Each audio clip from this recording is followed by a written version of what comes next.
So welcome back, everyone. So before we went for our water break, we touched on different aspects of the college application, what Samanvi is thinking when she's researching on the colleges, and what is pivotal for her, that the colleges that she wants to apply. She wants to primarily apply the in-state and different dynamics that she wants to touch point before she goes on applying on those colleges.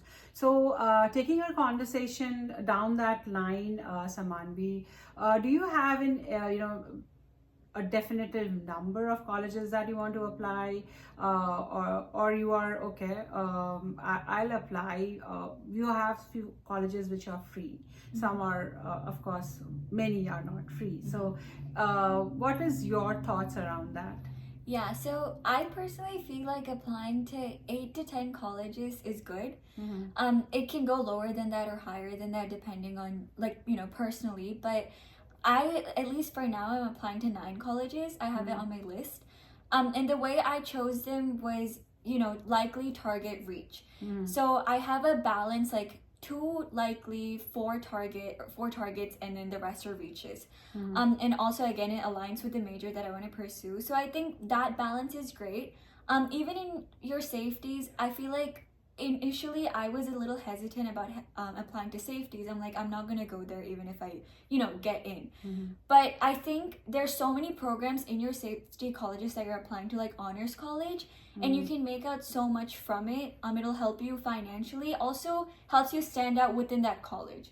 So there's so many great advantages to any type of category schools, like target, reach, likely. So that's basically how I plan it. Yeah, so I got a clue, and I'm sure most of the high schoolers who's watching this episode would kind of know more on those lines. So can you just throw some light on the categories of colleges that you just mentioned? So what all colleges falls firstly on those three categories, and also what is your guidance on the three categories of colleges? So let us know on more on that. Yeah, so likely is your safety schools. If you're, I would say, get once again, make a document or a spreadsheet with all your like GPA, stats, class rank, everything, all the numbers that are gonna go in your Common App, as well as numbers of the colleges that you're applying to. So what their 75th percentile SAT is, GPA is. So when you compare it, if your stats are significantly higher than the school that you have, obviously, I mean, that would probably be a safety for you. And so if it's a safety, just kind of go into more selective programs within that school, so you can at least stand out more if that is a great match for you. And then your targets are like perfect matches for you, something that aligns with your stats. If you have like a 4.5 GPA, and then their 50th to 75th percentile is also along the same lines, then that's a match for you, I would say. And then your reaches, obviously, if it's like really, really high stats. And so depending on these, obviously for your reaches, you would have to, your Common App and your application, your essays would have to be significantly stronger. And that's, I would say, that's how you should. And also those three categories that you've mentioned, like reach, safety, and the target, I guess the school counselors also kind of help you a lot, putting those colleges on those buckets.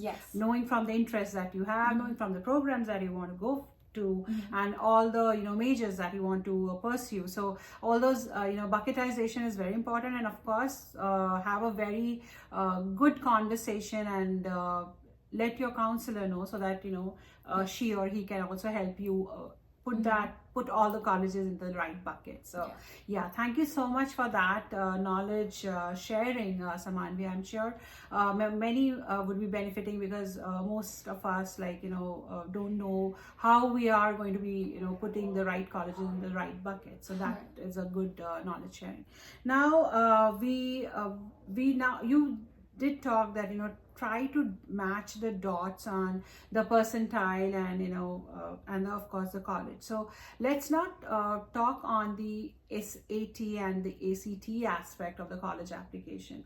What are your thoughts on it? How deep are you into it, and what do you think that is it something that really helps you to, or edge out on your college application? Because after COVID, things have changed, mindset have changed, formulas have changed, frames have changed. So yeah, so share your thoughts around that. Yeah, I've taken the SCT and ACT too, but they're really not my strong suit amongst in my application. So I think based off of the research that I've done, talking to my counselor and other people, colleges look for like people who are very passionate and are driven. And so if your SAT and ACT is not good, it's not gonna decrease your chance at a school at all. If your other part of the application is really strong, like you have done a lot of internships, you have done projects, lots of volunteering, or even taken a lot of AP, shown that rigor, that is as equal as getting like a great score on your SAT. So I don't think you should make everything about the SAT. Getting a good score is really, really good. But even if you don't get it, maybe then try to balance out your other part of your application and make it stronger. So it's all well balanced and settled. Yeah, lovely. Don't beat yourself up. Yeah, of course, that is important. But as Samanvi said, and she gave us the guidance that don't let that slip through the cracks. Of course, hold on to it. Give your best shot. But don't think that if I don't have the the good scores, I might not stand out. No, it's not the case. You have many other aspects of your self that you can, show to in your college application, in college essays, and then go from there. But of course, it is important, but it is not something the world just doesn't revolve around SAT and ACT. Yeah. So thank you so much for that insight, Samanvi. So we did, there is a myth around SAT and ACT, and we did touch on that, and we also spoke and learned that how your application should be. Don't sulk on some aspect of the college application if you don't have. So yeah, so I guess we have lot of other aspect of the college application that we kind of want to dig deep into it. So you throw some light on the different activities on the college application, how you have dealt with it. And also I think that was a slip on my side, that for the college application, very important thing is tell me about yourself, right? So what's going on in your mind, how you are going to be putting forth yourself as a person on that prompt. Yeah, so I've spent my summer looking into these prompts, and there's just so many things you can talk about.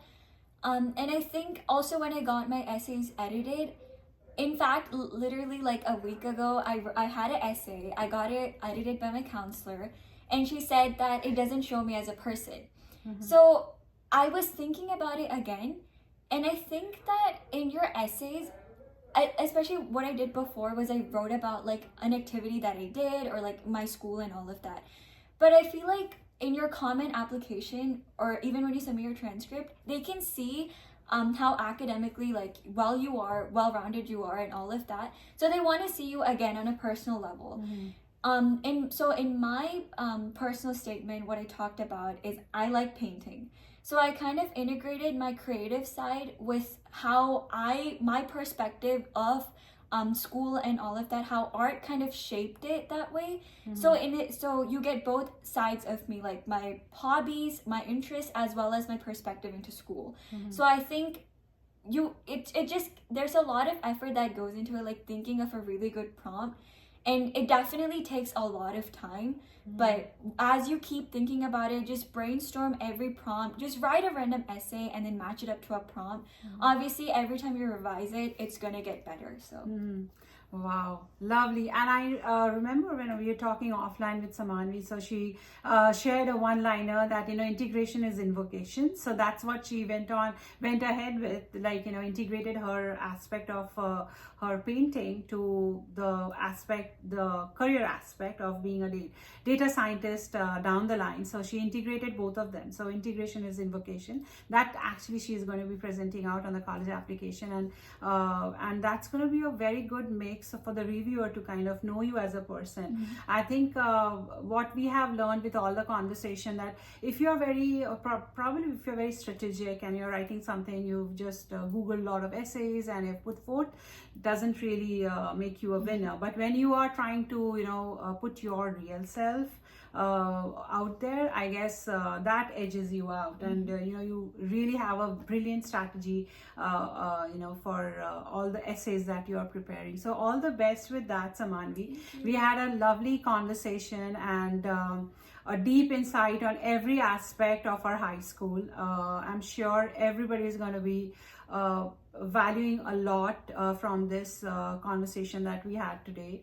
And before we end our chat, I would like to throw the floor to you for last guidance or any suggestion that you have for all the high schoolers, and also who are getting ready for the grind, preparing themselves. So yeah.